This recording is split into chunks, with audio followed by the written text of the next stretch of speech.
Okay, so imagine it's the lead up to Christmas and your kid comes home from school one day and they're like, "Hey Dad, guess what?" And you're like, "What is it, my child?" "Today we made Christmas gifts and Christmas cards for the needy and the lonely." And you're like, "Oh, sweetie, that's such a nice thing to do. What did you make them?" "Well, we did some sewing and we made them love hearts and things. And we wrote them Christmas cards saying that they're appreciated and loved." And you're like, "Oh, what a nice thing for the school to organise. So where exactly are these gifts and cards going, honey?" And they're like, "Oh, they're going to sick prisoners." And so you scratch your head and think, "Oh well, prisoners deserve some Christmas cheer as well." I mean, so they committed a little bit of fraud. They burgled a few houses. They cheated on their taxes. They're paying their debt to society. What's the real harm in this? And then you find out your kid's handmade gift and Christmas card signed off with love has ended up in the hands of a pedophile. Here is Jared Fogle.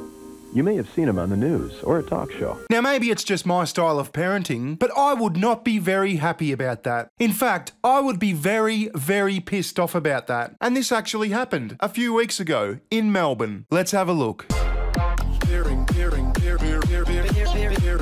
So the Herald Sun reported, "You are a valued person. Christmas cards from kids given to convicted prison pedophiles. Port Phillip prisoners, including convicted sex offenders, received handmade gifts and Christmas cards signed off with love from school students in a program labelled disgusting." Well, yeah, it is disgusting. And whoever fucked this up should be sacked. I mean, what's next? "Dad, now they want to do a clothing drive for prisoners. They want me to give all my used, unwashed undergarments to pedophiles now. Christmas presents handmade by young school children and cards with touching messages of goodwill were delivered to pedophiles and serious sex offenders at Port Phillip Prison. The presents, which included hand-sewn toy love hearts and cards with messages addressed to a friend, were given to sick inmates in a ward at the maximum security prison and St Vincent Hospital's secure unit for prisoners. It's understood that the recipients included several convicted pedophiles. The Sunday Herald Sun has obtained a number of cards in which school children have wished inmates a Merry Christmas and signed off the messages with the word love, followed by their first names. "This heart is a little gift from me, especially for you," one card read. "Remember that someone is thinking of you. You are a valued person." Oh God, you dread to think what the pedophiles were thinking in response. "And this body part is a gift from me, especially for you. Remember that someone is definitely thinking of you."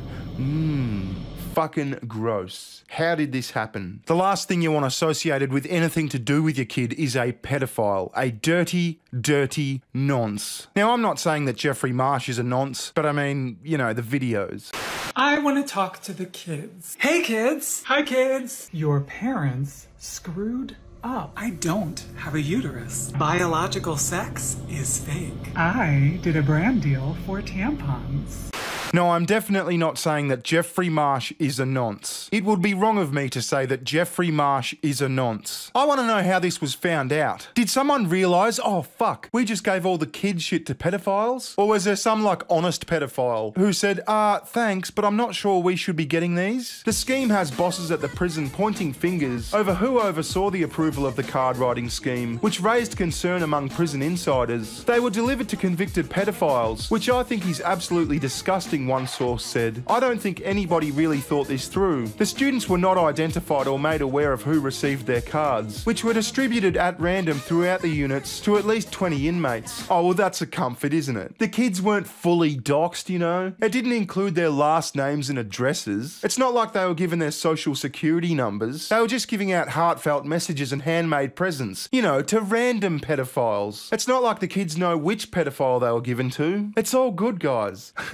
Fuck me. Questions about the nature of the program then prompted the swift removal of the cards from the inmates' cells late on Friday night and a review of the prison's third-party contractors. A spokesman for G4S, the company that runs Port Phillip Prison, said the cards were not distributed by G4S staff, but apologised for any potential negative impacts the program may have had. I mean, it's no biggie. You're using my kids' school time to have them make cards and gifts and handing them out to pedophiles. There's no negative impacts here. Everyone's cool, bro. It's not creepy at all. everyone's going to get a good night's sleep. I mean, what's a bit of charity when it comes to the needy and the lonely? It's not like we're already paying out the arse in tax dollars to house and feed these pedophiles. If you ask me, I reckon they should all just be dropped at an island. And no, not that island. A deserted island. Here's a fishing rod, here's some water. Now fuck off and leave our kids alone. As soon as G4S staff became aware, all items were immediately removed, he said. Strict protocols are in place to govern all interactions with the facility, and we are conducting a review with our third-party providers to ensure that such incidents are not repeated. Imagine that. We are conducting a review to ensure that we don't accidentally give your child's gifts and cards to fucking pedophiles. Good God, this is brain dead. We understand that this incident may raise concerns, and we apologise for any negative impact it may have had. St Vincent's Hospital spokeswoman said the cards and presents it distributed were from secondary school students, and that its workers were not aware of their patients' convictions. Pastoral care workers provided a small number of patients being cared for in the Port Phillip Prison St John's ward with a Christmas card and a heart from secondary school students, representing rehabilitation and hope, she said. St Vincent's reassures the public that the students and their schools cannot be identified through the cards and artwork. St Vincent's will review its relevant processes with our correctional partners. And all was better. You shouldn't be grossed out about this. The pedophiles don't know who you are. And even if they did, they're only masturbating over the thought of you and possibly the scent of your artwork. No big deal, guys. You see, when parents have pedo-related Christmas worries, it's usually something like, gee, that mall Santa looks a bit shady. Let's not do the knee shot this year. It's not about some school-to-prison pipeline for their artwork and good wishes, which is what makes this story bonkers. I mean, I guess the pastoral workers didn't put two and two together. They were just told, hey, you've got some sick prisoners, it's Christmas, and these are cards and gifts from children. Hand them out, will ya? But surely there's someone overseeing this shit? You know, somebody definitely fucked up. Someone's got to take the rap for this. Anyway, that's about all I have to say. Leave your comments down below or Twitter me at bear_ing. I'll see you next time. Ta-ta, goodbye.